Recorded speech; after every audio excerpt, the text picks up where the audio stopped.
Nation, let's get it.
Yo, shout out to everybody here in the building. What is good? Raider 88, Barrio Clips, Raider for Life 1970, Ant, Carlos, Eric Jones, Cam Gilbert, Digital Prezi, my nephew in the building. Shout out to everybody also watching on Twitter. If you want to get your comments in, jump over to YouTube, man. Hit that subscribe button.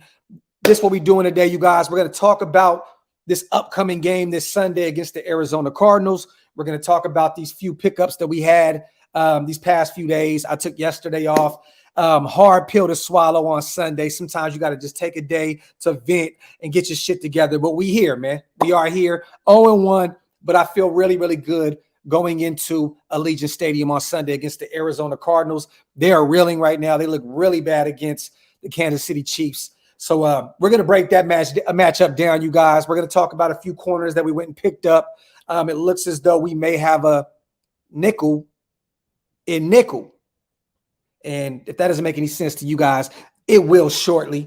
But shout out to everybody in the building. Thick Frame, E. Lewis, EJ. What's good with my people, man? Anthony, A. Ray was popping, man. He said Charleston, South Carolina is in the building. Desert Ray says, or let me see, Desert Raider says Coffee and Convo is now Tangeray and talk that shit. Salute, Graphk. Shout out to my dog. Shout out to the 220 people already in the chat. I appreciate you guys. Wipe them feet, y'all. Shout out to Raider by Nature, man. KO was in the building. Well, I'll say this. He's in the M Resort building, you guys. I don't know if you guys follow Kalichi Assembly, our former, I believe, two-time Pro Bowl. He's won a Super Bowl. You know what I'm saying? He is in Las Vegas right now. We took a video of him at the M Resort. I don't know if there's any smoke to that. You know what I mean? But I know that he did work out for the Chicago Bears about a week ago, and he looks like he's in really, really good shape.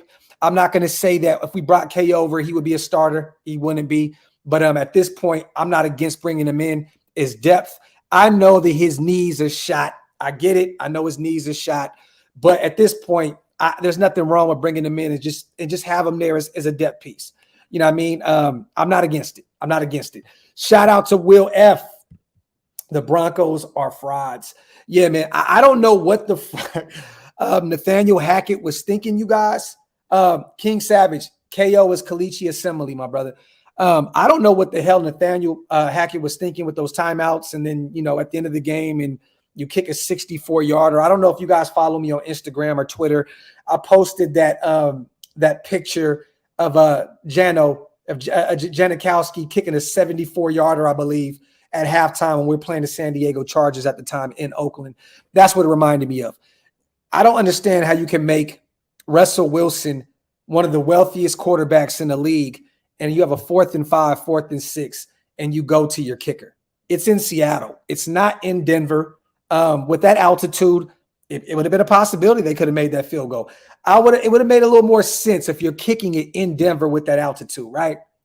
But dog, like you just paid him like $200+ million. Like, what are you doing? Put the ball in your biggest weapon's hands.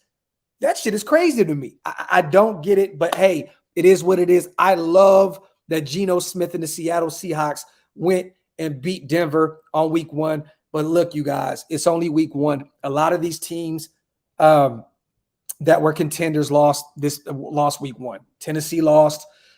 We talked about this the last show. The Rams lost, Cincinnati lost, the Titans. There's so many teams that lost in week 1. Us, Denver now. But that defense in Denver, wow. Terrible.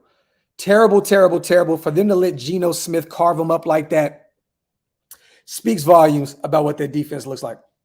They do miss Vic Fangio right now. I'm telling you that right now. They definitely miss their former head coach, the defensive guru. They definitely miss him right now like crazy. Shout out to my dog, Wade. As always, Russ got beat by his backup. Laugh out loud. Let that sink in.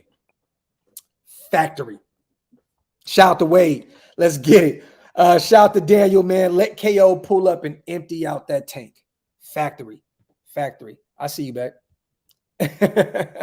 My wife in the chat. She's literally right behind me working at her desk while I'm at my desk. Shout out to my beautiful wife. Let me see. Hackett is a hack. This is fact, Sean.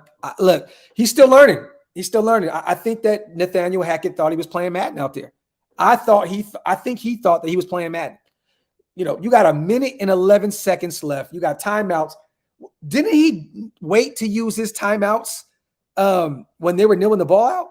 I swear, maybe I stopped watching the game, but I could have swore once Geno was actually kneeling the ball, he started using his timeouts. Poorly ran offensive possession at that point. Nathaniel Hackett has to get his shit together. He is one of those really up-and-coming, brilliant offensive minds. It may take a little time for Nathaniel Hackett to get his shit together, but he definitely looked out of whack. Can we say, you guys, that Nathaniel Hackett now is the offensive Brandon Staley? Can we say that? Well, you know what? Brandon Staley was doing it offensively as well, right? But last year, the going forward on 4th down, he did it against us and failed on the 4th down conversion. But yeah, that's crazy, man. That's crazy. You said Bronco country, let's ride. Shout out to everybody in the chat, almost 400 deep, man. Wipe them feet. Docs, do you believe the Raiders' problems are still manageable? 88, yes, man. To be honest, I don't even think they're problems yet. I don't think it's problems. I think you're still trying to figure this shit out. You know what I'm saying? Like, it's week 1. Most of these guys got no reps. Max got no reps. And I have to apologize a little bit, you guys, because I'm old school. I like results, right? I don't do the whole, and I said this, the nerd, right? The nerd shit, the PFF and the hurries and Max looked really good out there. He definitely did. Max looked good. It's just, I'm one of those guys. If you're not getting any sacks, you're not getting any strip sacks, if you're not really impacting the game per se. I know Justin Herbert was getting rid of the ball really, really fast. But hey, get to the quarterback. Get to the quarterback. But looking back at the tape, there was a few guys that I have to say had pretty good games. Max definitely had a pretty good game. Like I said, though, if to me on the defensive side of the ball, turnovers, sacks, strip sack, whatever, you know what I'm saying? Those are what matter to me. I'm not one of those guys that I watch the game with my eyes. I don't sit back and bring out, a whole calculator and do all the other shit. You got to finish, man. You got to finish. So, at the end of the day, it is what it is. But yeah, man, we took the L. Moving on. We're not going to talk about the Chargers game at all anymore. Shout out to Mr. Raider, though. I can't say that. He said Abram looked pretty good. I think Abram was one of the only guys. He was the only guy that took every snap on the defensive side of the ball. So shout out to Abram, man, for going out there and balling out. And shout out to Hobbs as well. He did his thing. Docs, what do you think of Roby Coleman? Jose, cool pickup. I mean, there's a reason there's a reason right now that he's a free agent. He's up there in age. I think, let me check. I think Roby is 30 years old, right? Let me see. I think he's 30 years old. Yes, he's 30. He'll be 31 January 17th, my Capricorn brother. He's had some pretty, he's had some turnovers in this league. I mean, let's not act like Nick Roby Coleman hasn't gotten it done. You know what I'm saying? At this point, he probably will. If we do actually sign him, I have to say real quick, there's been a confusion, Jose, where we said we actually signed him already. Then I seen Vinny B come out and say that we technically haven't signed him yet. I haven't seen the Raiders release it yet, so I could be off. But I'll say this: if we do end up signing him, I think we were trying to wait to see what was going on with Anthony Averett, because if we do sign Roby Coleman, we have to put somebody on the IR to make a roster spot.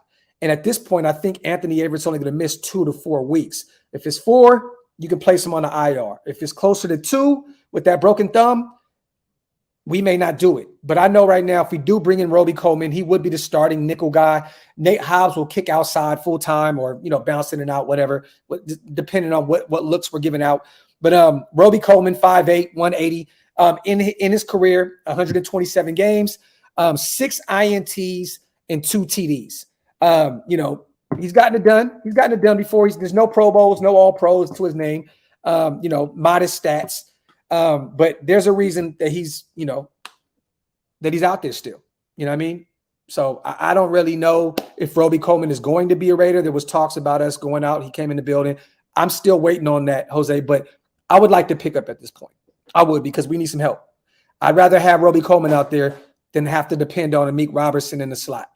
That's just me. Shout out to my dog Sean as well. When you look back at the film, the Raiders' right side with Parham and Mumford were better than the left side. This is facts, Sean. Facts, bro. Holton Miller struggled mightily. Like really, really, really bad. Like really bad. John Simpson didn't do too much better. Let's just be real. On the right side, yes, Parham was our best offensive lineman, you guys. Our best offensive lineman week 1. Definitely. And I know you got, for those who do the PFF shit, he was the highest rated offensive lineman that we had, but not even just that on tape.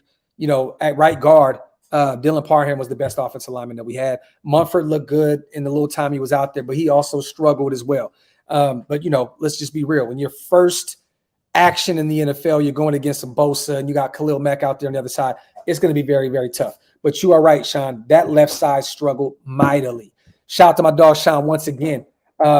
Oh, shit. I think you did 2 of the same ones, my brother. So what I'm going to do is put up another question, Sean. I got you, King. I'll make sure to bring it up. Simpson ain't it. Daniel, this is facts, bro. Factory. Do you think Mumford starts over Illuminor now? I don't think that they give up on Illuminor yet. I don't. I think Illuminor, look, you know, this week against Arizona is not going to be as challenging as week 1 against the Chargers. You know, they got those 2 all-pro guys on the edges. You know, they're pretty beat up over there, Arizona as well.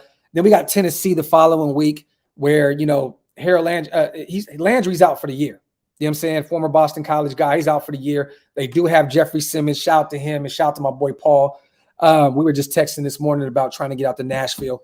But we got 2 weeks back to back where I'm not really too worried about their edge rushers. So, you know, I think Illuminor is still going to be the guy moving forward at this point. But I think that Mumford definitely is the future. We know that Jermaine Illuminor is not the long-term option at right tackle. He's just not the guy to get it done. He's not. I think Mumford will be the dude at some point, but I do not think he starts over Jermaine Illuminor Sunday. But with this regime, you never know. You never know. Shout out to my dog Howland, man.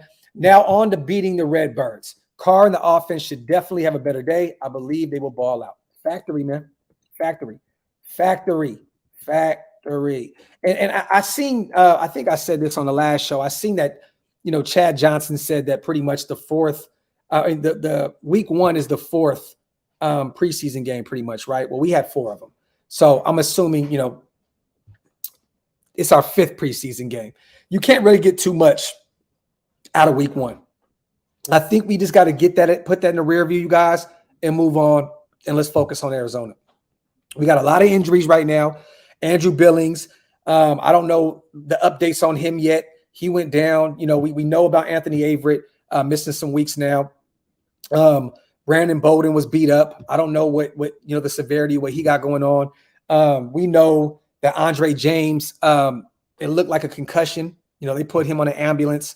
But it sounds as though he's back in the building. So it looks like he may be ready to go. If not, we'll probably see Parham at center. I don't want to see Parham this early, week 2, already starting at center. I don't want to see that. I'd rather see him at guard. But if Andre James isn't ready to go, which I think he will be, but concussion protocol is totally different. So I can't, it is what it is. I can't go off of he'll play because it's different. But I don't know. And Trayvon Merrick as well, hip injury. That's the one that concerns me the most. That's the one that concerns me. I'm still actually waiting to see what goes on. Shout out to Hallen. Mark says Bolden to the IR. Trayvon injury not looking good, I'm hearing. Oh, shit. Hold on. I didn't see any of that, bro. I didn't see any of that. Where are we seeing that at? I haven't heard anything. But that's concerning, man. If Merrick's not ready to go, that is very, very concerning. You got Harmon back there. What is he, 31, 32 years old? And then you got a young UDFA in Palomalu. And you got Abram, but he's a strong safety, more of a box guy.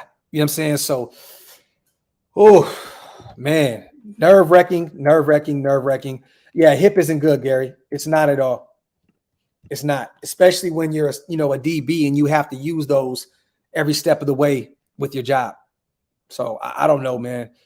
The hamstring injury is no joke, especially for Bolden at that age. This is facts. But I'm not really worried about Brandon Bolden. I'm not. Like, I want to see Zeus. We just drafted him in the 4th round. Like I don't even want to see Brandon Bolden. Don't get me wrong. He got a TD. He looked good out there in the passing game, but he's up there in age. What is Brandon Bolden, like 33, 34 years old or some shit? Like, he's up there in age. I want to see Zeus. I want to see Brandon Bolden. I mean, I'm going to see Britton Brown. I'm cool if Brandon Bolden is out. To be honest with you, I think he was brought in to help implement the offense, get these guys up to speed, and then the young guys were ready to go. So I'm going to be real. Like, Brandon Bolden, it sucks because he's a leader. You know what I mean? He's a veteran. But I'm okay if he's going to miss some time. I want to see the young pups. Zeus and Britton Brown. Those are my guys, man. He definitely – and Brandon Bolden looks slow as well running the ball. He looks slow. Shout out to my dog, Rube, man. We need to put Lester and Parham at the guard spots. If not, Cotton. Put Mumford at right tackle and Parham and Illuminor at guard. Anything to get Simpson out. Yeah, Simpson had a tough game. Definitely had a tough game. But I'm going to be honest, man. Colton Miller, to me, and y'all may kill me for this, the more and more I looked at the O-line, it wasn't as bad as I thought it was. Colton Miller got dog walked. I think Colton Miller was the worst offensive lineman in week 1. Period, point blank, the end. And that won't continue to happen. Colton had a bad game. Like I said, he's not facing a Khalil Mack in week 2 or 3. You know what I'm saying? It's going to slow, he'll slowly get it together. You know what I mean? But Colton looked the worst out of anyone on that O-line week 1. And nobody can say anything to prove it different to me. It is what it is. Let me see. Shout out to Tribe with the morning negativity, man. Derek Carr is a total fake and an utter fraud. To hell with Derek Carr is losing ways. Hey, man. Tribe, it's too early in the morning, man. Averett is on the IR. T-Money, is it official? Did we actually finally put him on the IR? Because I thought it was 2 to 4 weeks. So, you know what I mean? Basically, if you place him on the IR right now, it's 3 weeks that he's going to miss. So I'm assuming, okay. I'm going to bring up Arizona's defense right now real quick, you guys. I'm going to bring it up real fast. Let me see. We all know the quarterback, Kyler Murray. I'm not afraid of him. Not afraid of James Conner at running back at all. He's a good red zone threat. He scored a lot of touchdowns. I think he had like 17 last year. Marquise Brown, that's a guy we got to keep an eye on. Hollywood. I think that Nate Hiles will be the guy to man him. They got AJ Green, OG. I'm not really too worried about him at this point in his career. Rondale Moore, he's questionable, but he's a dog. I'm a fan of Rondale Moore. Zach Ertz, he's up there in age, but he had a pretty good week 1. I think that Jayon Brown, can man up on him at the linebacker spot, you know what I mean? Or even if we got a place to say, I don't know. But Zach Ertz, I'm not really too worried.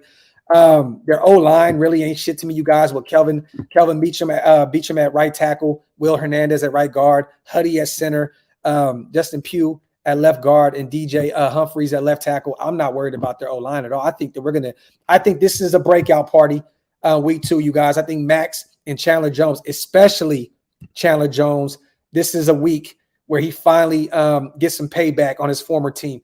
I do believe that Chandler Jones dog walks Kyler Murray and this O-line. I think this is the week. I wasn't a big fan of what Chandler Jones did, in week 1. I know a lot of people were saying, he won some reps against Rashawn Slater, but he lost some as well. I don't care. I'm about results. At the end of the day, if you're not, sacking the quarterback, if you're not strip sacking the quarterback, if you're not having him run for his life, me personally, it's a bad game to me. I'm sorry. Look, I know a lot of people disagree with that, but it is what it is. I think that Chandler Jones is going to have a hell of a game, though, against his former team. Let me bring up real quick. J.J. Watt's questionable, you guys. Zach Allen, defensive end. They got a nose tackle, Lecky Fotu, I believe. And I like their young linebackers, though, with Zaven Collins and Isaiah Simmons. But and Marcus Golden as well. He's up there. He's a little older, up there in age, but he's still, active. I'm not worried about this defense. That defense looks like shit to me. It really does. Yeah, Raider for Life said, what defense? This is facts. Starters need to start in preseason. Miller and Carr look really rusty. The defense looked a little more prepared. Facts. And it took the defense a little time to gel as well. You know what I mean? That second half, they pretty much, locked them down. But the damage was pretty much already done at that point, especially with DC just throwing INT after INT after INT. But facts, though, Raider Wilson. Shout out to you, my brother. Appreciate you on the super. Shout out to my dog, Jose. If Merritt goes on the IR, do you take a flyer on Landon Collins? Let me look at free safeties right now, you guys. I want to see who's out there right now. Because Landon Collins is more of like an Abram guy. He's more of a strong safety, kind of like a box safety. You know what I'm saying? So I don't really see that. Free agent safeties. Let me see. I'm going to go to Spot Track real quick, you guys. At this point, damn, they should have traded for Jesse Bates. Shit. Let me go. All types, no. All right. Unrestricted free agent. Boom. Shout out to everybody in the chat, man. Wipe them feet. Update. Oh, no, 2022, man. Hold on. Because I know there's not really any real names out there right now. No, that are available, bro. Why is it not? Hold on.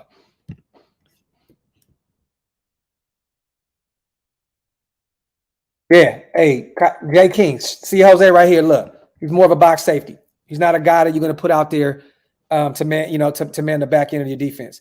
He's not. Let me see. No to Landon Collins. We have Abram. There's no reason to go get a Landon Collins when you have an Abram on the roster. Let's see. Yes, Wes, it definitely is. I don't care what anybody says. I know it's only week 2. This is a definite must-win game. Must win. And let's be honest, you guys, this isn't going to be an easy game either. Like, Arizona wants it now. They're pissed. They got blown out. They got blown out in week 1. They definitely want to come in and get a W. They're in a tough division as well. The NFC West ain't no punk. They got Seattle over there 1-0. You know what I mean? The Rams, they're going to get this shit together at some point.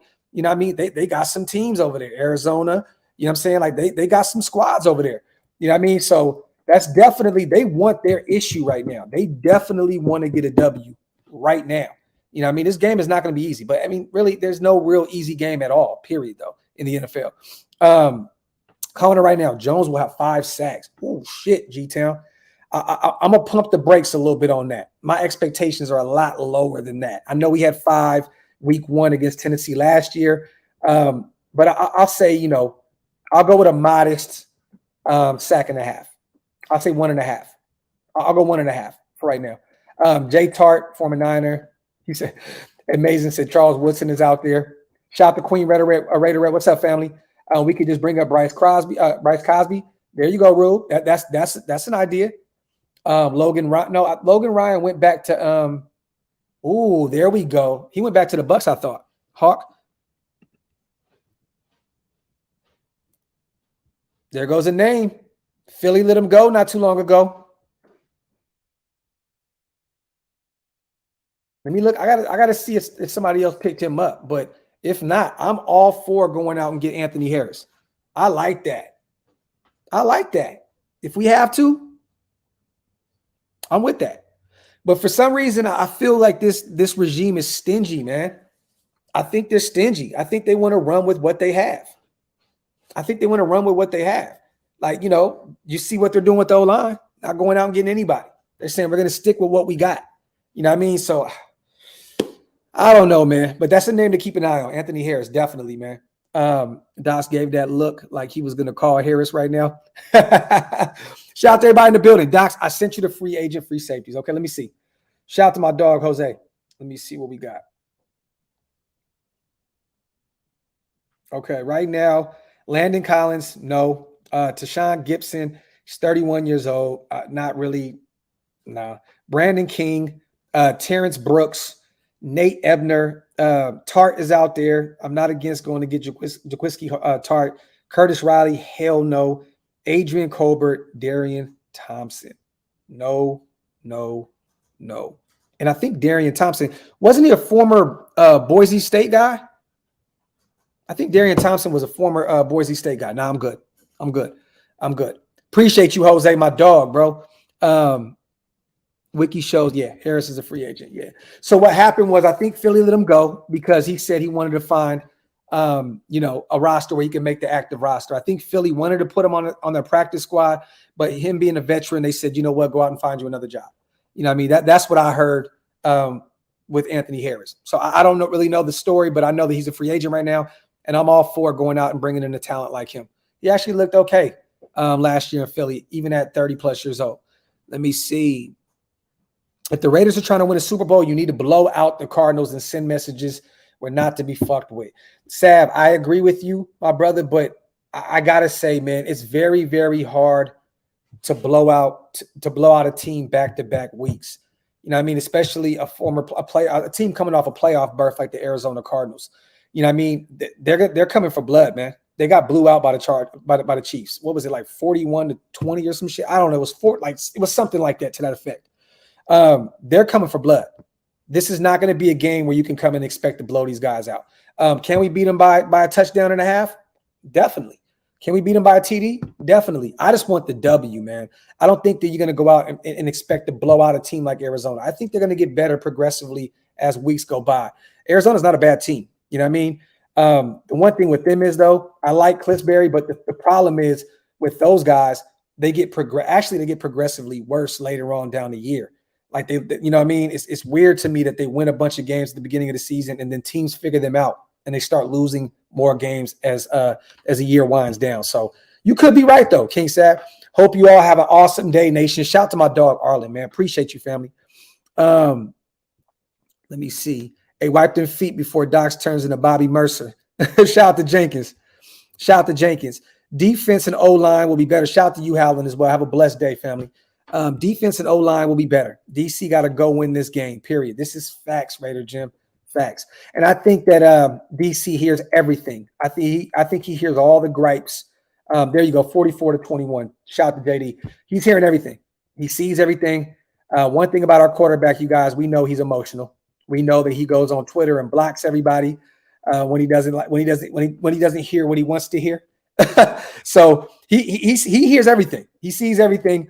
I think he's going to come out with a chip on his shoulder, and I think that this week we're not only going to run the ball 13 times. I think we're going to run the ball down Arizona's throat. I do. I think Josh Jacobs will get way more carries than what he did. What did he have? Like 10 carries for 50+ yards. You got to get Josh the ball at least 15 times, 15 to 20 range. Get Zeus involved. Get Britton Brown involved if Brandon Bolden's out of there. Get Amir Abdullah involved. You know what I'm saying? But we have to run the ball. Run the ball. Shout out to Jose. I'm a free agent if the Raiders need a right tackle. Yeah, Jose, you about 6'13", so I think that'll work. I definitely think that'll work. If Carr keeps up with the turnovers, we're not winning this game. McDaniels knows that we know that turnovers equal losses. This is facts. This is facts. But I can say that Mac Jones had a lot of turnovers last year, Primos, and they still made the playoffs. They didn't go anywhere. They got blown out their first playoff game. But Jones did turn the ball over a lot last year, and they still won. Let me see. Double curl. No, bro. Not a few more screens. At least a screen. I didn't see one. Do you guys remember any screens? I didn't see any. All we did was run screens in preseason. I think that Josh McDaniels outcoached himself. I think he thought Brandon Staley is going to think that we're just going to run these screens after screen after screen, and he outcoached himself. I think that he literally just overthought everything. I think they overthought everything. Arizona blitz a lot. Operator King, I'm cool with that. Cool. Get rid of the ball fast. And what they got? Byron Murphy back there. You know, they got some guys in the secondary, but who cares? Let them blitz. Let them blitz. Hey, get the screen game involved. Where's the screens at? Get the screens involved. I'm not really worried about them blitzing, man. I'm not. D Bernie, isn't Kalichi Assembly in Vegas right now? Are we working him out? I don't know, D Bernie. To be honest with you, this may be a situation where he's just in Vegas, and he's a former Raider. He's staying at the Raider Hotel. I'm assuming that maybe he's just out there hanging out, wanted to see the facilities. I mean, I don't know. We take care of our alumni guys. He's a former Raider, once a Raider, always a Raider. KO was a great Raider at that, even better human being. I met him a lot in Atlanta. He's a really good dude. So I'm not saying that we're going to work him out, but sometimes it's not a coincidence. I mean, when you need help on the O-line and then out of nowhere, an O-lineman shows up in Vegas at the M Resort. You know what I mean? So there may be something there, or there may be not. Who knows? Cool, Kev. You know the story, bro. Every time I seen KO, he had two white girls with him. He had two white women like this, two girlfriends. Real shit. I'm not even gonna lie to you. Shout out to KO. Boy, crazy, man. Shout out to Jose. You can't win until you learn how not to lose. This is facts, McDaniels. Facts, McDaniels. Real talk. I heard him say that in the presser. But that's all cool and all. You know what I mean? You took an L. You have to win now. Let me ask you guys this. Is this a must win come Sunday, you guys? Me personally, I vote yes. Is this a must win? We have to win this game. You cannot go face another conference team, Tennessee, in week 3, 0-2. You can't. You cannot do that. You cannot do that at all. You have to win Sunday. It's a must win game. Everybody says must wins. Must win, must win, must win. There we go. Primos, yes, it cannot go 0-2. That's facts. Facts, bro. Definitely. Hey, Jay King said, you motherfuckers is drunk. It's a must win even if we won the first game. Come on. We can't say that. We can't say that, man. Teams, the NFL is a game of runs. KJ, it's a game of runs, bro. Like, what I mean? Some teams start off slow, pick up the pace, and end up look at Kansas City last year. They looked really bad at the beginning of the season. They got this shit together. You know what I mean? So, I don't agree with that. I don't agree with that. I think that these guys are afforded an L like that. I think it humbled a lot of them. I think we were overly confident going into week 1, especially, with that last week 17 game.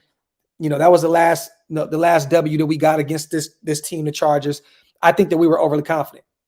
But shout out to Jose. This is facts, brother. Shout out to my dog, Rube. Is Jamar Johnson still available? If not, Bryce Crosby could play in the slot. Bryce Cosby could play in the slot / safety role. They had Merrigan. Abram played great in the box and single high. This is facts, Rube. Me personally, my brother, I do not want to rely heavily on a UDFA coming in week 2 against Kyler Murray. I just don't. I don't. I don't want. It's nerve-wracking to think about that like that, man. Like, real talk. It's nerve-wracking. I don't even want to see Cosby out there like that. That's spooky. That's spooky. It's Bryce Cosby, right? I don't think it's Crosby. It's Bryce Cosby, right? I could be wrong, though, Rube. Shout out to Rube. I love the M Resort. It's off the strip and a whole vibe. I always win there. Facts, bro. I love it, too. I've stayed there a few times. Let me see. Hold on real quick. Shout out to everybody in the building. Wipe them feet, y'all. Hit them thumbs up. Shout out to my dog, Graphk.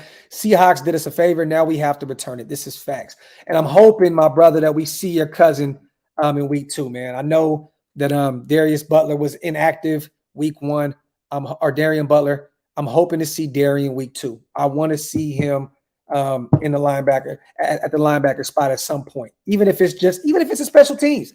I want to see my guy Darian Butler in week 2. Shout out to my dog, Graphk, man. Let me see. Heard we picked up a guy that runs a 4.28. Yeah, I'm gonna run over these guys that we brought in as well, you guys. I'm definitely gonna do that. Shout out to Black Raider WP. You know what? I'm gonna talk. I'll bring it up right now. Hold on. Here we go. Shout out to my brother Scout. I tried to get him on the show today. I think he's at school. But here we go. I'll read a few. Okay. The Raiders hosted cornerback Harrison Hand for a workout. Hand was drafted by the Vikings in the 5th round of 2020. We did not sign him, you guys.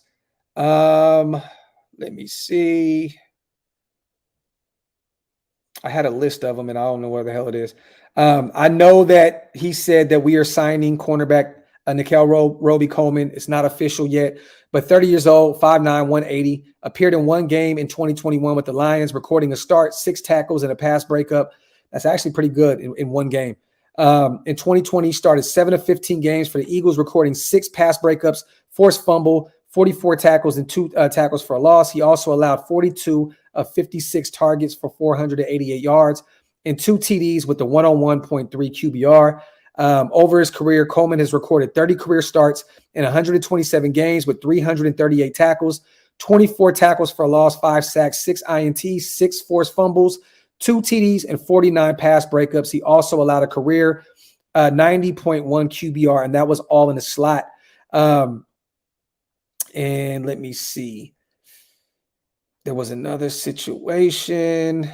Boom, right here. This is what we were looking for right here, you guys. The Raiders have claimed cornerback. What is it? Javelin Guidry? I can't really say his last name.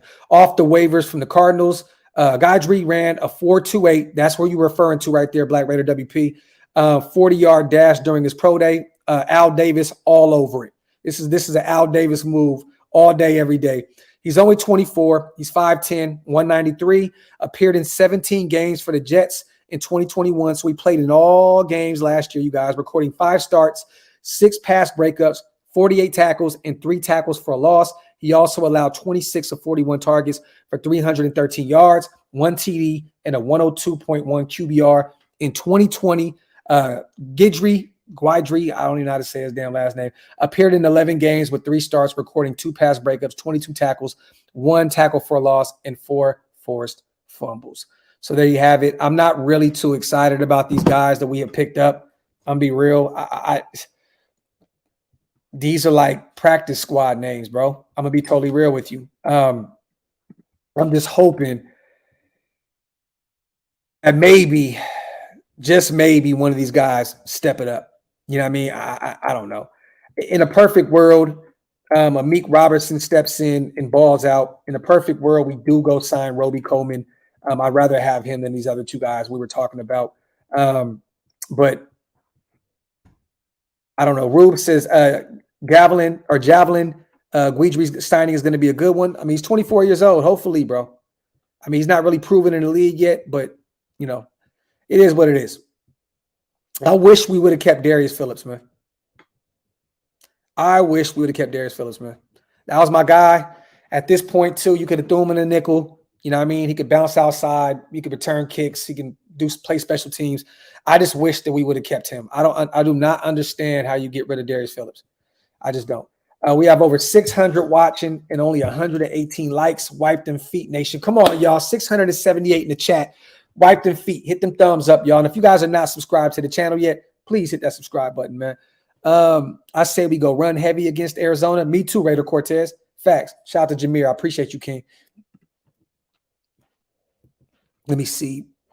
We had 6 total injuries, right, bro? Perriman, too. I think Perriman hurt his ankle, right? I think he's good to go, though. Shout out to my brother. What's up, bro? What is the deal, brother? Yo, What's man, going on with you? I'm cooling, man. I'm just sitting up here and listening to you, brother. Watching you cook. And I tell you what, man, the Brandon Bolden situation to me, if he comes back, he's a guy that we can use. But I think halfback is our most deep position. Yeah, yeah, So I don't think it'll land on us the same way some of these other injuries do. But conversely, if Brandon Bolden is hurt, I will want to see them, put him on IR because I think some of that cap space that they have is going to need to be utilized to bring in another player. And what I don't want to happen is, and everybody keeps saying, go get this guy, go get that guy. But you don't want to get rid of a young player that you think is going to be able to help you in the future to bring in a guy that's a stopgap. If you want to bring in a guy in the middle of the season, you want it to be a situation like a couple of years ago, like when Trent Williams was trying to get out of Washington. And a guy that that you could pencil in for like 4 or 5 years and be like, yo, this guy is going to be our undefeated, undisputed starter unless barring him wanting out or wanting another contract. So, that's the kind of moves you want to make. You don't want to bring in a guy that's a middling player that kind of is a starter and then get rid of a guy like, say, for instance, a Thayer Mumford. yeah. How would you do that, right? And you saw how well Parham and Mumford played. And that you and I was screaming for that shit that happens since the preseason. Let these two boys play, man. Yeah. I don't want some guy that's a fringe fucking starter taking up snaps from guys that can develop into real stars because and I know we've paid everybody. Yeah. We've paid literally everybody. So that means that the potential for growth as far as and from a cap perspective is very, very limited at this point. So the only way you're going to grow this roster and build around this roster is to draft well. And you see Chiefs did that. And you've seen how they're looking right now. They all gas, no breaks now. They're fully fucking reloaded with a young quarterback. They say you can't even do that. They say when you make $100 million, you got that quarterback and he's not on his rookie contract and all bets are off, right? That's kind of what's happening in Green Bay. Yeah. That's going to happen in Kansas City, bro.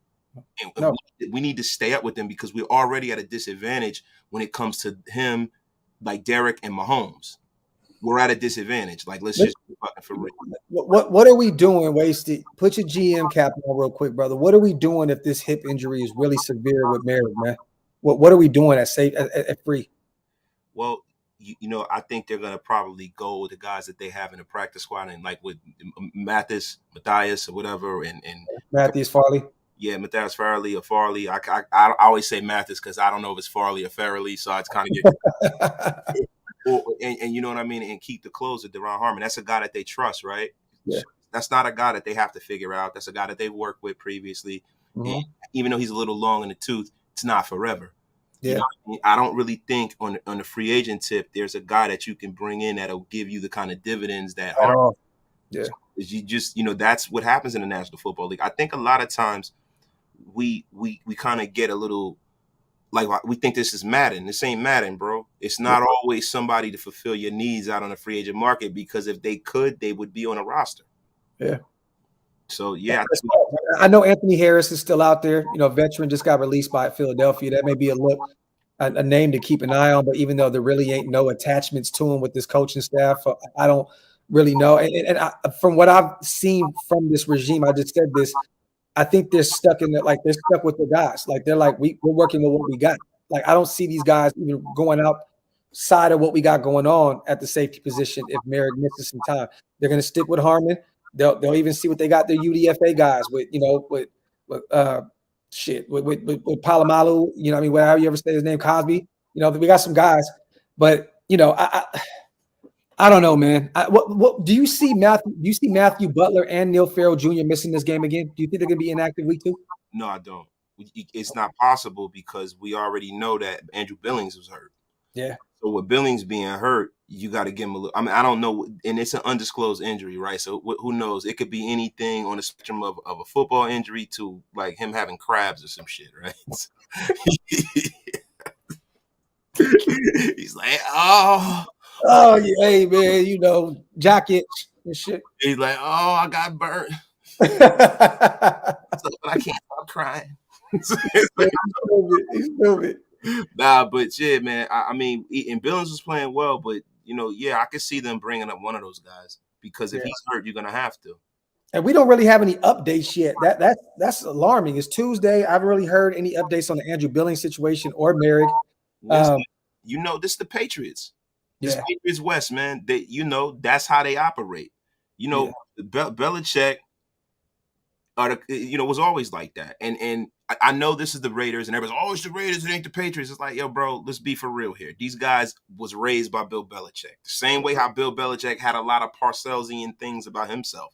Yeah. The way he wasn't vocally adversarial with the media, but he was very distrustful of the media because he was under Bill. And Bill, if you live in the New York, New Jersey area, Bill Parcells, the media just start kissing his ass because if you win in New York, you're just golden. It doesn't matter what you do after that. But Bill Parcells was really, really nasty to the media all the time. Yeah. All the fucking time, bro. Facts. That's why they ran him out of there. Like, man, fuck this guy, I want to see Hank, man. Hank got to get involved because what I realized, and I seen Scout put out a stat as well. I don't know this particular stat, but I knew this from Jump Street that Patrick Graham doesn't really always provide an interior push. Like he doesn't demand to have defensive tackles that can get to the quarterback. He relies heavily on his edge rushers. Yeah. And to look back, I did look back at the tape. Crosby did have a hell of you know how we are. We're old school wasted. If you don't get any strip sacks, you don't create a turnover. To me, I don't care. Like, you didn't do enough for me. But you go back and look at the tape. Max was definitely active. His motor was on full display. There was almost, we all know Brandy almost doesn't count, but he was there a lot. He was around the QB a lot. I think week 2 we can't afford to do that. With Kyler Murray and this offensive line. I don't know if you've seen their O-line, bro. I'm not worried about any of these. It's mashed potatoes, brother. I was saying that the other day. I was like, it's mashed potatoes. The thing you got to worry about is staying in your gap, keeping gap integrity, because when you have a running quarterback, you need to stay in your gap. It's not always about getting upfield all the time. So you got to be able to make that sack. That is why it's important for Bilal Nichols to do what he's been doing. Bilal Nichols, if he does nothing else, he gets a push up the middle. Yes. Even when he was in Chicago, he is very, very hostile, mobile, and agile. He gets upfield. If he gets upfield and flushes Kyler Murray right or left, we got to have our guys ready to pounce on him. And I think what they're going to have to do is they are going to have to bring up one of these guys from the practice squad if Maring is not ready to go, because you need to provide a 3 safety look. Yeah. You know what I mean? You're going to need to do that. I don't think we have the linebackers that are talented enough besides Jayon Brown to spy on Murray. Yeah. They always have a spy on a running quarterback. Yeah. Offensively, I know they got some guys, like I said, I'm not afraid of James Conner at all. Marquise Brown is good. He's nice. I think Nate Hobbs or Rocky Sin has to have a big game. He didn't look like Rocky Sin. I'll tell you that. AJ Green, not really too worried about him. Rondale Moore is he's questionable, but that's a young guy from Purdue that is a dog. Zach Ertz, he's still a big name guy, but he's still at the latter part of his career. But this O-line, I mean, I'm looking at Huddy. Other than that, I'm not really too worried about him. They have some great linebackers, though. I know a few of them are still kind of unproven. I know Zaven Collins is unproven. That was a guy that we were really high on in the draft. Isaiah Simmons, former Clemson guy, versatile, can play safety and linebacker. I think he's nice. But this roster, I'm looking up and down this roster. Outside of Budda Baker and Byron Murphy, I'm not really seeing anything that I'm really afraid of. JJ Watt, he's questionable. I don't know if he's going to play. So I'm not really too worried about it. I'm not. I'm not either, man. It's just, these are the kind of games that if you go down and you look in the history of Derek Carr, that the games he's supposed to win, a lot of times he doesn't. And I'm not making this about Derek. I don't want to turn this into the Derek Carr Olympics. The Pause Olympics are in full effect. And also, in the immortal words of Killer Cameron, Graphk, I got dirt on you, doggy. I have a short. I got and then listen, guys.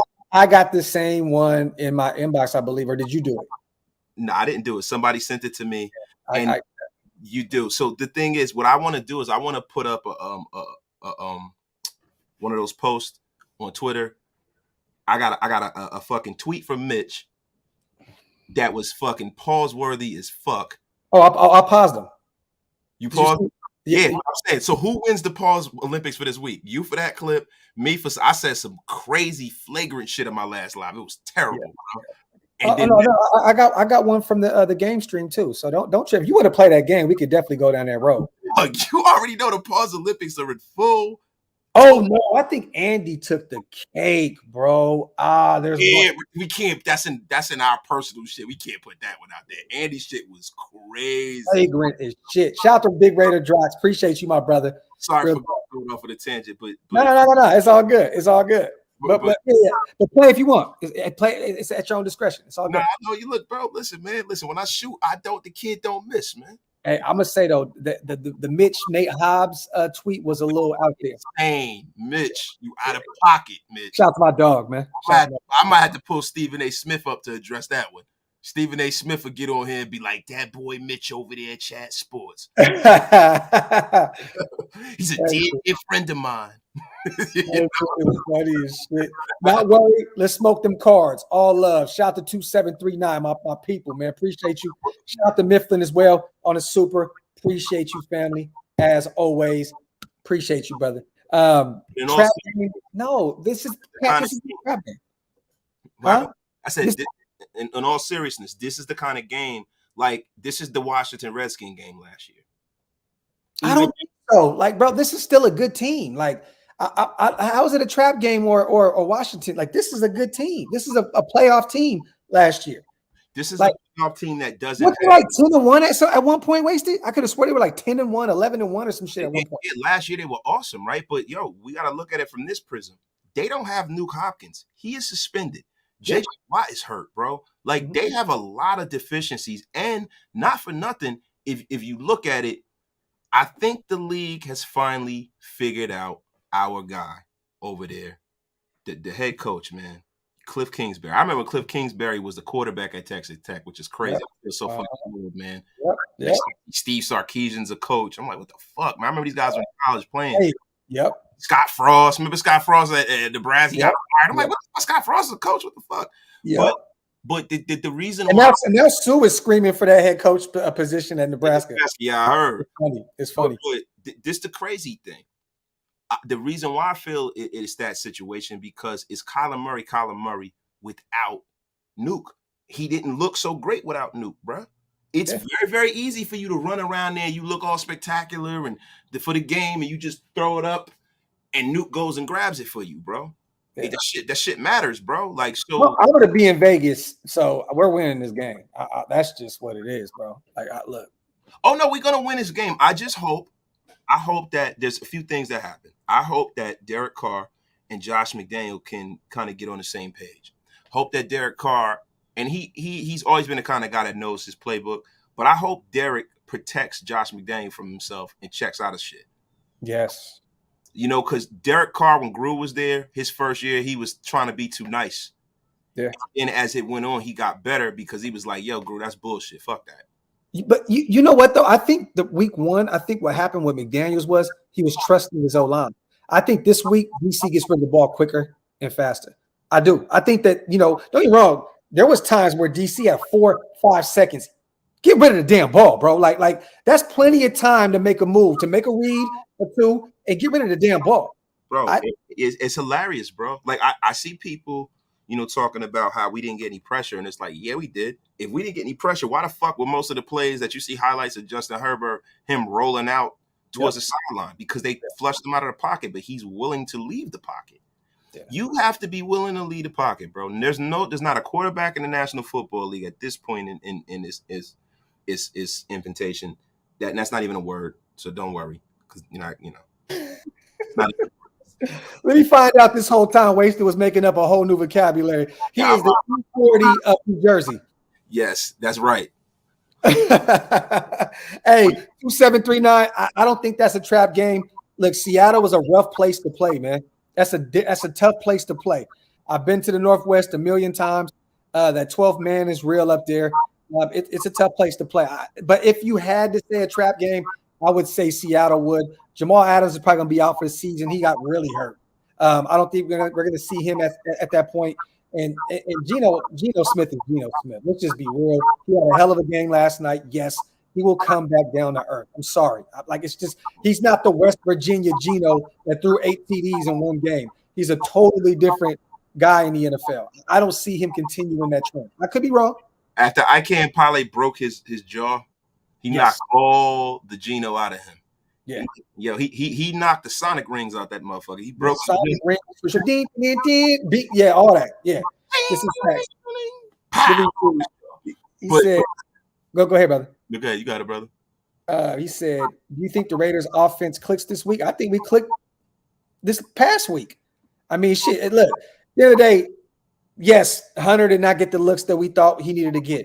I think Waller had like 5 receptions for like almost 90 yards. Waller got his. For 79 yards. Devontae, 17 targets, 10 receptions for 141 yards and a TD. That he ate. It was the run game. You ran the ball 13 times. You can't do that. Run the ball more. Run it more. And once again, I like I said, I said this. DC, you cannot just force feed Devontae. Look around. You know what I mean? You got plenty of weapons around you, man. You see what happened. He found Brandon Bolden rolling out and got a nice little TD. You know what I mean? Get creative. It doesn't always have to be Devontae Adams. I said this on my last live, you guys. Devontae will be okay with his stat sheet being down here and his win column being up here. He's fine with that. That's what he's for. Yeah, and DC said he was pretty much, in his own words, he was too aggressive. He was too excited. It is what it is. I think he brings it back down this week and understands the severity of week 2. And I think we go out there and we do what we're supposed to be doing. You know what I'm saying? Yeah, we really could have won that game, bro. Bro, we lost by 5 and had a chance to win with a few minutes. If he throws that ball in front of Darren Waller, that's the 7 points we need to beat them. Yeah. If he makes that throw to Devontae Adams where he had 3 guys beating the end zone and throws a dime like Carr's been known to do and not underthrow him and get it intercepted, that is another touchdown. Yeah. So the problem with our offense is this. I think people are saying that the offensive line is bad, and the offensive line isn't bad. How long do you think you're going to stop Khalil Mack and Joey Bosa from pushing the fucking tackle in your lap? Tough. Bro, it's one thing to have Khalil Mack against you on one side. It's another thing to have Joey Bosa against you. But it's a whole nother ball of wax to have both of them motherfuckers, bro. Bruh, I just said this. Our best offensive lineman had the worst game out of all of them. Colton Miller got absolutely destroyed. Rep after rep. He looked worse than John Simpson. He looked worse than Andre James. Parham looked really good, actually, while he was out there. Looked better than Lester Cotton, worse than Lester Cotton, and looked worse than Jermaine Illuminor. The right side outperformed the left side. Like, if you go back and, look, Khalil Mack, 3 sacks. It's like, let's stop with the shit, man. I think, the offensive line gets it back together this week because we're playing against a worse D-line than the Chargers. I'll tell you that. But, they got some young, nice linebackers in Arizona, man. So I'm not looking past these guys. I like Xavier Collins. I do. I think Xavier Collins is going to be an all-pro at some point in his career. Yeah. I do. Isaiah Simmons, a versatile weapon that can get, he can rush the passer. He can drop back in coverage. He can do all of it. So we this is still a team that you can't overlook. No, not at all. But I just don't think that they had the dogs to get it done against us if Eric is playing at subsistent level. You know what I mean? Like their roster, when you think of their roster mentally and then you look at the actual roster, it's totally different because most of their players that are difference makers are hurt. Yeah. JJ Watt's maker, even old. Where do you have Parham at this week? If Andre James can't go because of a concussion, at this point he's center, right? He's going to be playing center week 2. Yeah. But if James can go, where is he? Do you have him starting at right guard again? Yeah. Bro, look, to me, that's the movement. That's the movement. If you look at it from left guard all the way over, you have young, cheap guys that have a higher ceiling. See, what they're trying to do is they're trying to mitigate the peaks and the valleys of the season. Real quick, brother. Hold on real fast. Real quick. There's a presser right now. Coach Lombardi and Coach Graham are live.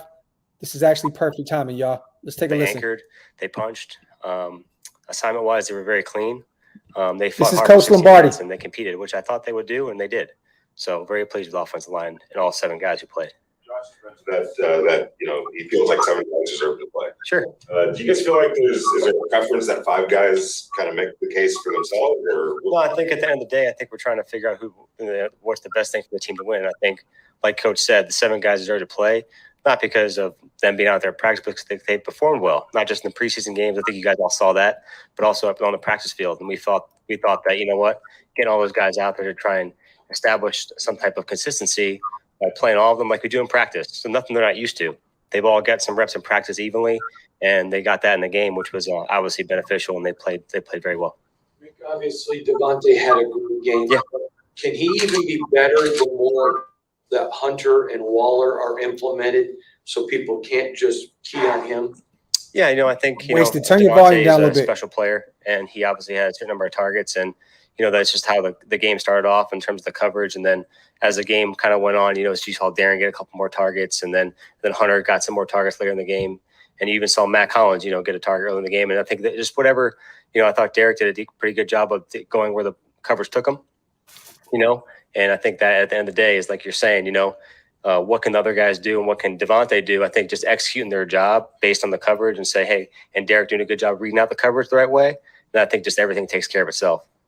Game was pretty effective early, but did you have to get away from it, obviously, because of the deficit? Is that why you moved over? I think if you look at the first drive of the game, we moved the ball down the field, got some points in the field goal. Obviously, wish we got the ball in the end zone. And then, the next time we got the football, penalty on, we gave up a penalty, hold, we gave up a sack and 3rd and long.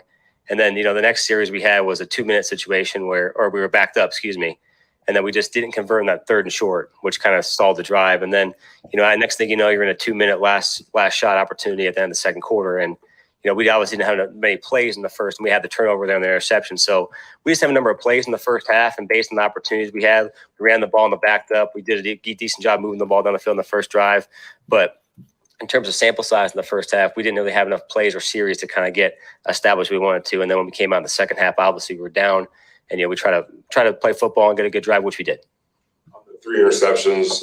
When you watch the film, is there something tactical? Is it decision-making? What the conversations with you and Derek, I'm not asking you to say exactly what you talk about, but generally speaking, what do you guys see on those? Yeah, I think when any player makes a mistake, they go back and reflect on it. And as a coach, you want to go try and fix the problems on the certain number of plays, I think Derek would have, I'm sure he's told you, and I know he's told you that, he just would have stayed true to his progression, stayed true to his read, and stayed true to his feet and all that kind of stuff. And I think that goes for any quarterback, and he obviously knows that.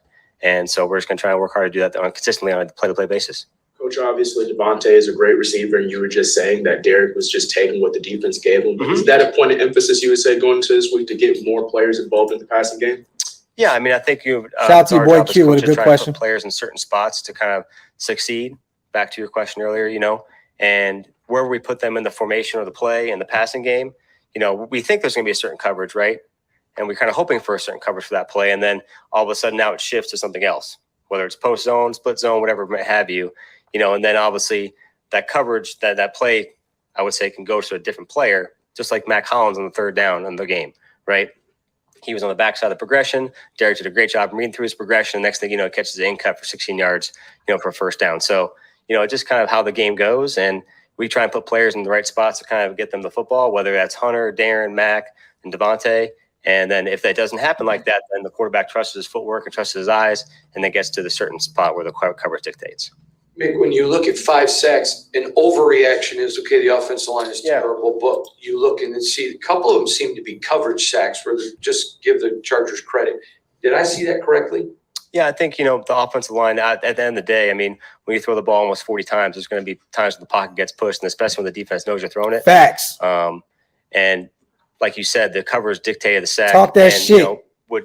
Going back to everybody doing the right thing, right? Whether the quarterback taking an easy throw or the receiver running the right route at the right depth, all that stuff comes to play. And next thing we gave up negative yards, on the one gadget play we ran or whatever, what have you, on the reverse of Devontae. But other than that, really, I thought the offensive line did a good job of anchoring and staying in there. And then obviously we would like to get the ball out more on time, more consistently. There's always a reaction to a game one, and a lot of people are saying, they should play in the preseason. Where do you kind of fall on that with the starters in the preseason? Yeah, look, Devontae didn't play in the preseason, so it's I mean, it is what it is. I think at the end of the day, all those guys play a lot of football, and they practice every single day around the training camp for a long number of reps and everything like that. So I think they're prepared, ready to go.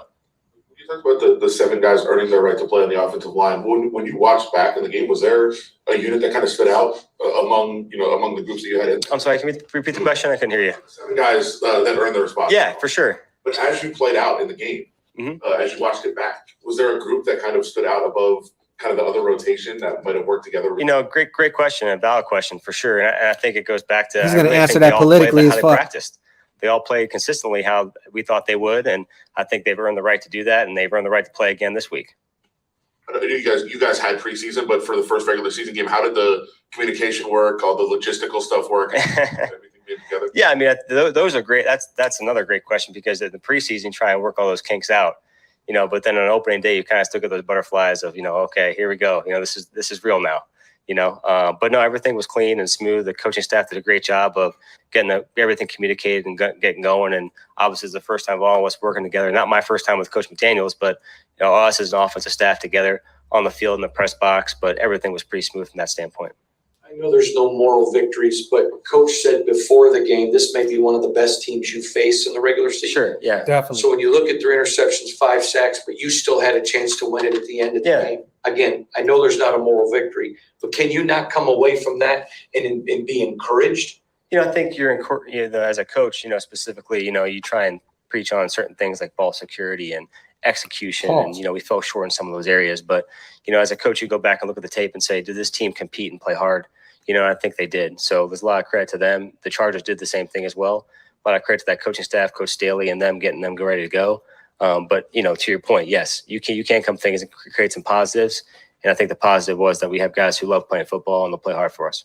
Playing the Cardinals, they like to use 5-man pressure. How challenging is that for the offensive line and when you're trying to win on those second and third levels? In the passing game or the run game? I'm sorry. Passing. Okay, in protection. Yeah, I mean, obviously Arizona presents a certain number of things defensively different than what we just faced. That's every week in the NFL. I think at the end of the day, it goes back to following your rules. We established some rules, for the offensive line, and it's the same thing for the skill guys, right? We think it's going to be one front, it could be something different. We think it's going to be one coverage, could be something different. Protection, and hopefully those 8 things are able to carry you through for that series or that game. Yeah. Any update on the status of Andre James? I do not. Damn. You guys good? All right. Okay, thanks, guys. Hey, appreciate it. Shout out to Coach Lombardi. Let me get these supers in real quick. You guys think if we run it more this week versus Arizona and tire out the front 4, it'll give DC more time in the pocket with slower pass rush? Definitely, Max. Definitely, brother. Definitely. Look, you got to get the run game going, man. You're not going to win games running the ball 13 times. You're not. I mean, we know in great teams that run sets up the pass. You know what I mean? So I definitely do believe if we can run them down, get them tired quick, that definitely gives DC more time in the pocket to slow the pass rush. Shout out to our brother, man, Planet Raiders brother, Big Mike. We got to test the theory that Kyler Murray isn't doing his due diligence in the film room and be very aggressive defensively. I like that. Cue up the entire blitz scheme in this game. I'm expecting multiple turnovers. Shout out to my dog. I like that. I definitely like that, man. Shout out to my boy, Big Mike. This is facts. Shout out to GA as well. Howdy Nation. The Equinox is still coming. Let the stars align. No such thing. Shout out to my dog, GA Patriot, man. My brother. Let me see. Boogies says, Docs, once again, I'll ask, will the Raiders be top 5 in scoring this season? I still think we will. Definitely, man. Look, man, we had 19 points week 1. You know what I mean? You're going to go through some, you're going to take some hits. You know what I'm saying? Like you got to figure it out. It's week 1, you guys. This is the first time most of those guys seen the field. Give them some time, you know what I mean, to get together. You move, pause. What were you talking about? Nah, your move, your move says some flagrant shit. He is entered in the Pause Olympics with a bronze medal for this week. You got to go up, man. What did he say? I think he said he wanted somebody in the back. Oh, shit. Yeah, man, it was terrible. Shout out to Ram Raiders. He said, sucks, but I miss Jalen in the back.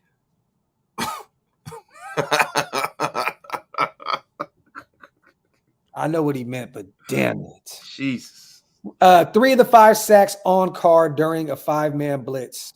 I've seen so many different things ram about. One was on Jacobs, one was on Illuminor, the other one was on this, and then one was on Carr. Then I'm seeing other ones of all 5 were on DC. Then I'm hearing there's 4 of them. I don't know what the fuck to believe anymore. I just know getting sacked 5 times is not going to do it. It's just not going to do it. You know what I mean? So it is what it is. Let me see. Boogie said most of y'all missed that pause shit. Not gonna lie. Hey, bro. I would be real with you. You got some weird shit in here. Look, we do what we do over here, homie. If you don't like it, get the fuck out of here, bro. Who said that? I don't even want to say the name because I know it ain't bruh. You know what I'm saying? But that shit, Paul, bro. Like, get the fuck out of here, bro. We have fun. We do our own shit, bro. Like, you know what I mean? So mind your business, man. Mind your BI, King. Let me see. That's good. Your mind don't be doing that shit, bro. I don't really give a fuck. Let me see. McDaniels doesn't want Carr to leave the pocket. I mean, shit. Most of the time, I don't think really too many coaches want their QB to lead the pocket if not necessary. You know what I'm saying? But yeah, I agree with you, OB, man. This is facts. At the end of the day, if your QB can stay in a clean pocket, that's where you want him. You know what I mean? That's clear as day. Let me see. Basic blocking skills could have prevented at least 2 sacks. Hey, Josh, who is this? The real Ricari. Yo, man. Look, bro. You antenna fuck talent is. Yo, man, suck my dick. How about that? Yo? It's only week 1, week 2. Yo, man, suck my entire dick, bro. Shut the fuck up, man. I love it.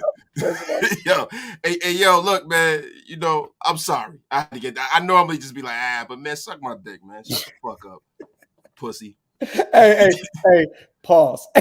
Right? Oh man, y'all some weirdos, man. We just having some fun, man. You know what I mean? I come from the battle rap culture, you guys. Like that. We talk. We have fun. We shoot this shit. Yeah, and I come from the beat motherfuckers up culture. You know what I'm saying?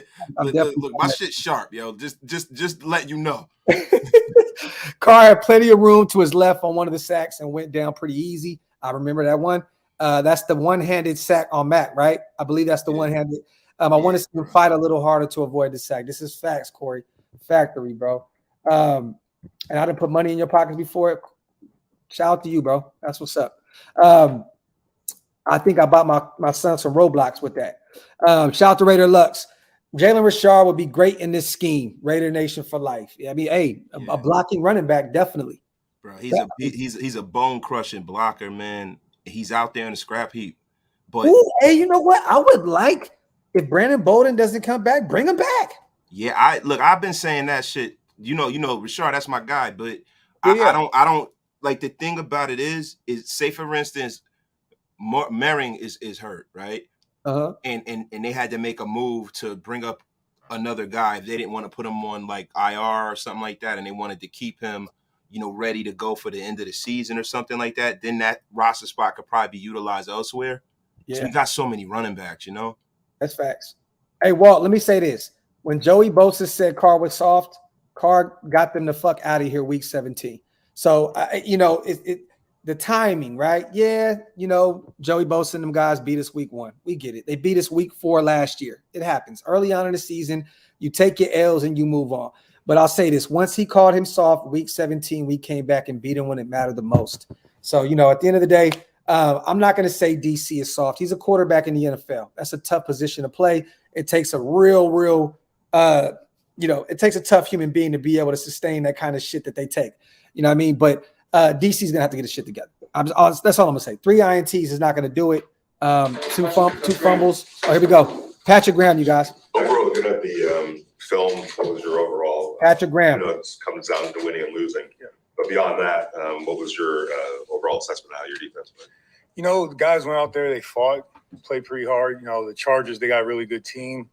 They made more plays than us, and I was proud of the way we fought at the end. Just didn't make enough plays and, have to improve some techniques here and there. And, we'll get back to work tomorrow. And, we got back to work yesterday, just watching the tape and learn from that. So, I take it as a learning a lesson in terms of, how we got to execute the game plan, just to a chance to improve. And that normally happens whether you win or lose on opening day. How do you think overall your assessment of Nate's play and the importance? Can you expound on the importance of his versatility that allows you to move him around and how important that is to the entire scheme? Well, that's going to come up throughout the year in terms of, we value defensive players who could play multiple spots, just in terms of being able to move him around and see how we're going to affect the offense. And the one thing about Nate, he's going to compete. And, you saw him at a few positions on Sunday, and he did really well. Compete on that last third down, that second to last third down. That was a pretty good play, that 3rd and 3 right there. Really proud of him right there. He was on their go-to guy, and he made a play. So real proud of him there. And he just knows that, like everybody else, we're just trying to improve day to day. Has he gotten, since you first knew him, exponentially better? I know if you haven't done. I don't know. I mean, he was a pretty good player last year. I mean, the thing that I've told him, just when he was coming out of college, I remember when he was at Illinois, and we obviously evaluated him when I was at New York, and I liked him. I didn't know if he was going to be a starter right away, and I've told him this. I said, I'm real proud of how because you get to know these guys through the process. I'm like, hey, I'm proud that you, before I even got a chance to coach him, proud of the fact that you turned yourself into a starter so early. And so just to see his growth from his last year at Illinois, last year here with the Raiders, and now as we have him, I mean, I'm really proud of him. I think he's definitely improved. And the thing is, he's hungry about improving going down the road. Patrick, you've been known it through your career making good adjustments. Mm-hmm. And I'm curious, when you're on the field, how much of your adjustments are coaches upstairs telling you? Mm-hmm. How much is it your gut? Can you take us inside that process, because you are good at it? I don't know about that. I mean, but I would say this: we call the defense collectively. Been real fortunate to have really good coaching staffs, and this year is no different. In terms of the guys up in the box, the guys down on the sideline. Really don't have any ego about that. The thing is, we try to do, it's a collaborative effort, and we try to do what's best for that series, that play. And I'm always asking questions. That ultimately comes down to me making a decision. I have to make the call, but the adjustments is always collaborative. And I would say even sometimes from the players. That's the beauty of having smart players, guys that can see stuff out there on the field, having veterans, getting their input, and it helps in the game because they're out there on the field.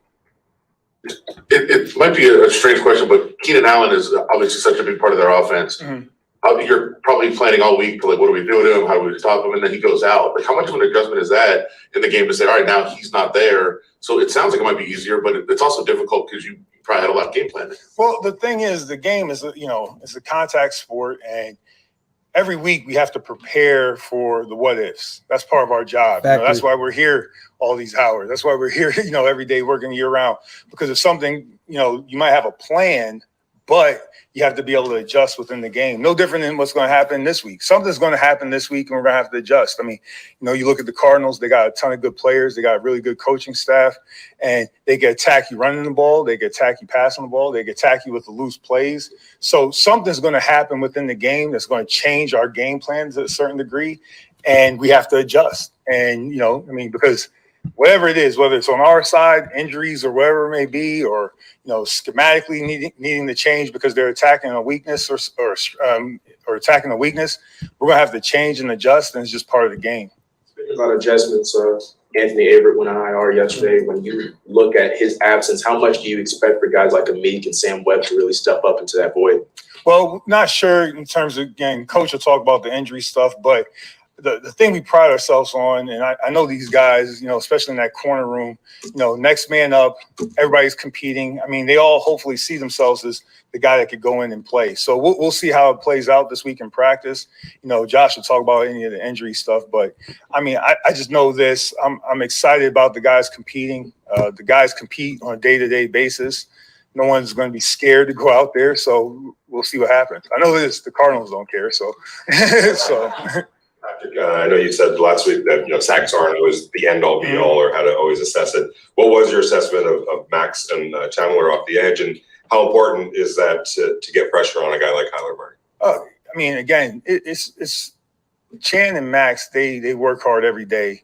They go out there and compete at game day. I mean, these guys have had a lot of success in the league, and made some plays on Sunday. And then in terms of when we don't get the W, I know that's the only thing they care about. That's the only thing I care about. So the big thing is about affecting the passer. And this week we have a challenge. It's a little bit different, but still the loose plays. I mean, that's you had to deal with that with the Chargers. We're going to have to deal with that this week.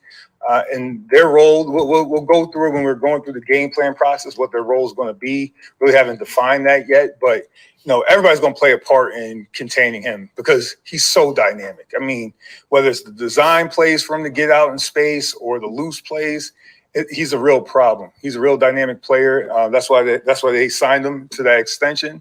And it's going to be interesting, because he's been so successful over the last few years. But we'll get going on that process. We already started that process, but we'll start continue with it today and for the rest of the week. Just curious on Deshaun Bauer was inactive. Is that sometimes predicated on the team and personnel groupings that you're playing, and kind of what went into that? Well, not getting any specifics, but just in terms of in general, the head coach, the GM. And any input they might ask for me, we try to do what's best for the team that week. So that's really the bulk of it. Coach, can you talk about following Austin Eckler? I thought you guys did a really good job, and your players did a really good job at that. Can you just elaborate on that and how proud you are of that defense? Well, just anytime, again, when you're dealing with a running back, just like this week, you're dealing with Connor. I mean, it starts with setting the edge and then playing with power inside. So, anytime you evaluate the run defense, I always talk about watch it from the sideline view. If you can see it from the sideline view where the line of scrimmage is changing, our guys playing with their hands, is the edge set, there's no easy bounce out runs. That's really how you evaluate the run defense. So this week, with the scheme that we're dealing with Arizona, and they have a good offensive line, they got tight ends that are willing to block, and the fact that you're dealing with the quarterback part of that run game, watch it from the sideline view. Is the edge set? Are there no easy runs on the edge?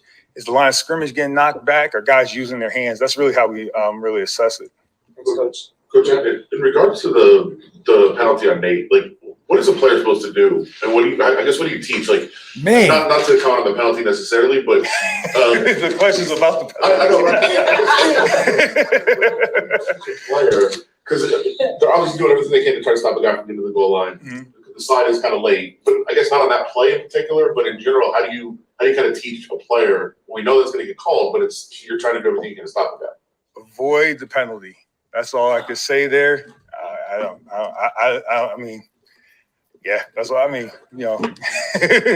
We got just again politically correct within the rules, and just try to teach that. And and some fouls are close and some fouls aren't, but we just got to avoid the penalty there. Two more, Hondo, Heidi, and Levi. Coach, you and I are both old enough to remember when there wasn't 17 or even 16 regular season games, but with such a long. I don't remember 16. I'm not that old. There is such a long season. Mm-hmm. Is there danger even for coaches to overreact after just such a small sample size of one game? No, I mean, you could, but I mean, we've been in this business long enough. Every game's a learning opportunity. Obviously, you want to win more than you lose, but it's a chance to learn. And there's lessons learned from last week's game. There'll be lessons learned from this week's game. It's the beginning of the season. You just want to make sure we're getting our fundamentals. The biggest thing is a race to improve. Half of the teams are 1-0. Half the teams are 0-1. It's a race to improve in this league. Like you said, it's a marathon, and that's all we're going to try to do, and just go day by day and just try to improve. But the overreaction, I'm miserable whether we win or lose, so it doesn't matter. I don't know. Coach, you talked about how different it is to prepare for a guy like Kyler Murray, who's such a playmaker, what he does, and his mobility as well. But when he doesn't have a weapon like DeAndre Hopkins, does that make it any different for you in this game in terms of preparation? Well, the game is about the people. So obviously if Hopkins was there, it would be a little bit different. But you look at the guys that he has now, they're Hollywood. You talk about the back is pretty dynamic. The tight end, Ertz. Last time I went against Arizona, he didn't have Ertz, and he's pretty dynamic. And, even the young kid that stepped in there, 83, Dortch, he made some plays the other day. I think, I know this with the quarterback like Murray, he knows how to get the ball in the playmakers' hands. And so we just got to really focus on making sure we're defending their scheme, make sure we're trying to take away their best players, and then see what happens from there. But, obviously anytime a player's out, it changes the game plan, I guess, a little bit. But, we have to make that adjustment all the time. Last one, Levi. Of course, the defense got a lot Last of one, stops. y'all. On the opposite side of the ball, there was a couple of turnovers. When you kind of go down the ball when it comes to turnovers, how much more do you emphasize it to your defense to try to go out there and get turnovers to try to eliminate that?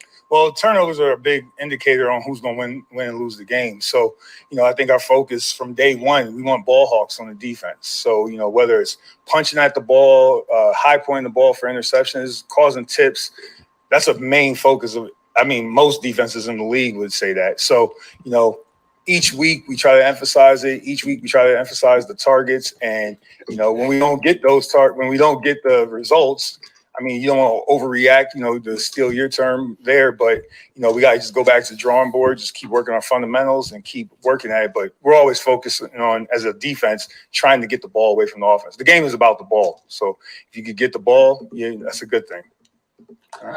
Shout out to Patrick Graham. I can tell you guys this. Week 1 against the Chiefs, the Arizona Cardinals had no interceptions, no turnovers, no sacks. I think they had maybe like 2 passes defensed. Their defense looked like shit. And KC does have a dynamic offense. We know Andy Reid is a guru on the O side of the ball. But I believe this offense is gonna take the top off this defense.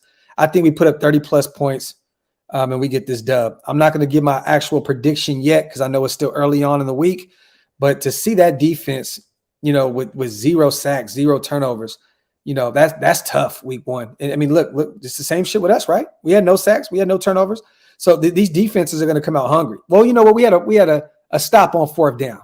If you technically want to call that, we got them off the field.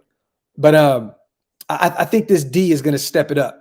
And they did good, but I think they're going to step it up in terms of a few interceptions, maybe a strip sack or 2. I do believe that Chandler Jones wants revenge on his old team. I know he was a free agent and blah. I get it, but they didn't bring him back, and he spent the majority of his career in Arizona. He's been there for a while now. You know what I mean? So I think that both sides of the ball do their thing this week, man. Is there any bold predictions or anything on your end? I know it's only Tuesday, but how are you feeling right now about the matchups offensively and defensively? I feel like defensively is where we'll really see what we have on that side of the football based off of the injuries we have. Because, Kyler Murray is a talented young player and he runs around a lot. So if we can close in on him and get pressure on him, we'll really, really see what we're dealing with because, the offensive line that we went up against is one of the better offensive lines of football already, man. They got some young guys and they address their issues at right tackle. Yep. And like I said about Slater, man, Slater is looking like he's one of those guys that that are irreplaceable. So, my bold prediction for this game is that I think Zamir White's going to have his first touchdown. I like that. Let me ask you, is there this week, Kyler Murray, we know he's very mobile. Is there someone, do we put a spy out there this week? You have to. Well, I was saying that previously. That's why you got to make sure you have another safety or corner or something that plays in the box. I think Jonathan Abram is one of the best at being a spy to the quarterback. He's excellent at that. He's excellent going downfield. But the thing is that he's our best safety now. We're thin. Yeah, we're thin. We're thin, so you can't really bring him down. So what are you going to do? So I think. Who's your secondary option if you have to put a spy out there? It will probably be one of the young defensive backs that we have, or bold prediction, man. Maybe because Rocky Ya-Sin is so physical, taking a corner and putting him in a box and having someone else play outside. And I know he's probably right now one of our 2 best corners, but let's see what Amik Robertson can do outside on a guy like Marquise Hollywood Brown. Even though he's fast, Amik and him match up size-wise. Facts. So maybe we can do that. I know that sounds a little weird. I can see Klee. He did it, I think, a year or 2 ago. I remember Klee play spy against, was it Patty? I know Arden Key spied a few times as well, but I remember Klee kind of being that spy, but keep an eye on Devon Diablo. I think Devon Diablo may be that guy as well. You know what I mean? Where he can keep an eye on Kyler Murray. We're so thin at linebacker, fucking Diablo might have a green dot. Well, what if we activate Darian Butler this week and finally bring him back out? Luke Masterson, did he even get a snap last week? I didn't see him at all. Was he on special teams? He I definitely don't was on the active roster. I didn't actually see him. I'm not gonna lie, because when we're on the live stream, I can't see it all, and Yeah, I all really I saw- watched the game again. Divine was out there heavily. Denzel was until he hurt his ankle, and Jayon Brown was out there a lot. So maybe be one of the UDFA guys. You know what I'm saying? I don't know. I don't know. We shall see. Shout out to Stan, Raider fan from Delaware since the 70s. You guys give me something to look forward to year round. We appreciate you on that, Stan. And Stan used to be all up and down there in Dover, down at Wilmington. You know what I mean? At Dell State across from Dover Downs racetrack. Used to be all up on that campus, bro. So yeah, I'm very familiar with Delaware, my brother. Shout out to Mifflin. Hey, Walt, I could definitely see maybe us double back and see what's going on with Jamie Collins. I can definitely see that. Real quick, let me get this last one in. McDaniel said Masterson was out there. I don't remember seeing him at all. Damn, maybe I got to go back and look. I didn't see Masterson out there at all. But you know what? We were watching the game together, kind of doing a watch party. It's kind of tough to keep an eye on every single play. So I'm going to have to double back and check that out. But I definitely think if we do have a spot, I agree with Abram. But now with Merrick out, that kind of puts a pin in that. I don't know if that's going to happen. But keep an eye on Divine Diablo. Keep an eye on Clee. There's some other guys you can potentially keep an eye on. Some people keep saying sign KO. Look, man, let's see what KO got in the tank, bro. Because I think KO's knees, he had 2 rebuilt knees, man. I love Kelechi Osemele. He's one of my favorite offensive linemen we've ever had. I saw him at the hotel. He's in Las Vegas and all of that. Yeah. You know, Docs has shared that on his page. And it's a dope idea if it was like 5 or 6 years ago. I don't know if he's healthy. If Kelechi Osemele is anything close to what he used to be, yes, you bring him in. But I don't think he is close. Yeah, definitely. No. John Beck, I didn't mean to have Masterson or Butler out there spying on Murray. I mean, if we have to utilize Divine Diablo as a spy here and there, we have some other guys at linebacker that can play the position. You know what I'm saying? I didn't mean to have one of the UDFA spy. That's not what I meant, brother.